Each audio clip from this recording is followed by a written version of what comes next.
हा ताई वाल्मिकाड बोलतो. अच्छा, ते परळीचे वाल्मिकांना का? हो ताई, हो हो हो. ते काहीतरी ते बाळाविषयी काहीतरी पोस्ट केली होती तुम्ही.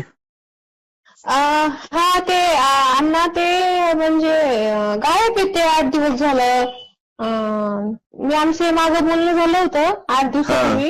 हा तर तेव्हापासून मी हे केलं, त्यांना कॉन्टॅक्ट करायचा प्रयत्न केला, पण ते काय गायबच आहेत. म्हणजे मी सगळी माहिती घेतली त्या दिवशी. त्यांच्या शाळेतल्या एका शिक्षकांचे वडील वारले होते गावाकडं. त्यांच्या हा. पण मातीला ते तिथं नव्हते आणि बरेच म्हणजे माहिती घेऊनच हे सगळं केलं आणि ते ऍक्च्युली नाही नाहीये ताई, त्याला कुठंच नाहीये. ऍडमिट केलेलं आहे दवाखान्यात. मीच पुण्याला ऍडमिट केलेलं आहे दवाखान्यात ताई त्याला. नाही नाही अण्णा, ते ऍडमिट वगैरे नाही येते. मी हा माहिती काढली त्यांची. त्यांनी जाताना खूप जोरात जोरात मला भांडून वगैरे गेले ते. आता ते ऍडमिटचं नाहीच काही विषय. मला बोलताना ते असे बोलून गेलेत की मी मुंबईला राष्ट्रवादी भवनमध्ये चाललोय. तर मी तशीही माहिती घेतली अण्णा. तर हा मग त्याच्यामध्ये काय ते मला ती पण समोर खोटी माहिती आली. मग हा त्याच्यावर एकच कन्क्लुजन निघलं की हे गायब आहेत. आता नेमकं कुठं गायब आहे, तर मी त्यांच्या घरच्यांशी पण कॉन्टॅक्ट केला, तर घरच्यांना पण म्हणजे नाही समजायलं की ते कुठं गेले. फक्त गायब आहे तेवढं माहिती. आता त्यांचे घरचे त्याच्यावर अंथरून पांघरून घालतेत.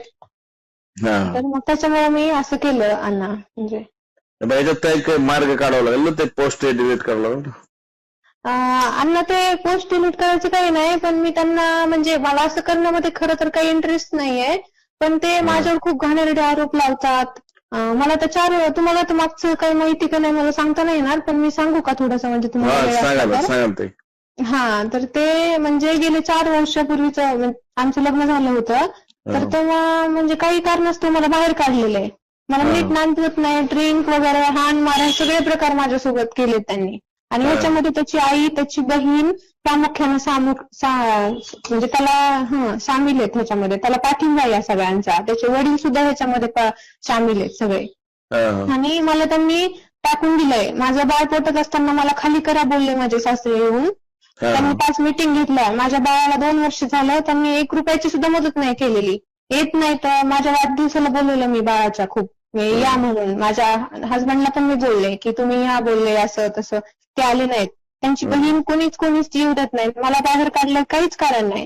तर मग हे प्रकरण एवढ्या टोकाला गेलं की मी त्यांना म्हटले, आता माझ्याकडे काही उपजीविकेचं साधन नाही ना, काहीच नाही. माझ्या वडिलांवर कर्ज आहे अण्णा. माझे वडील अजून कर्ज फेडतात माझ्या लग्नाचं. हुंडा घेतला यांना काय कमी आहे? यांनी हुंडा घेतला माझ्या वडिलांकडनं. मेन लग्नाच्या दिवशी माझ्या वडिलांना ब्लॅकमेल केलं यांनी. मेन लग्नाच्या दिवशी 5 लाख रुपये उचकवले यांनी. हा आणि ती एक मुलगी आहे बघा, ती काय ती बिनवडे म्हणून. मला इकडे आणून घातल्यापासून ती मुलगीच धरली. हा आता मी त्या मुलीशी लग्न करायचंय काय मला अंदाज